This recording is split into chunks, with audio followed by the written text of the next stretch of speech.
Good morning everyone! Welcome to my vlog. So for today's video guys ay ipapakita ko sa inyo or i-guide ko kayo kung paano magpapadala ng pera sa SCB gamit ang MoneyGram.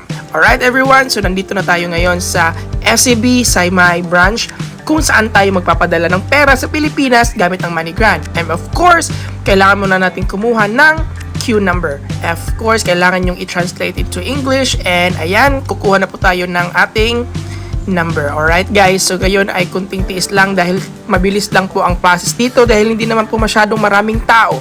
Ang MoneyGram guys ay bago-bago lang kaya hindi po lahat ng mga bank tellers or bank agents ang nakakaalam or familiar sa ganitong process. Kaya patience lang po tayo guys dahil minsan po talaga ay aabutin po tayo ng ilang oras or ilang minuto lang naman po sa pagpapadala ng pera. Kaya pagpasensyahan nyo na. Kaya sa mga bago-bago sa Thailand or mga tourist pa lang dito sa Thailand ay don't worry dahil passport lang po ang kailangan.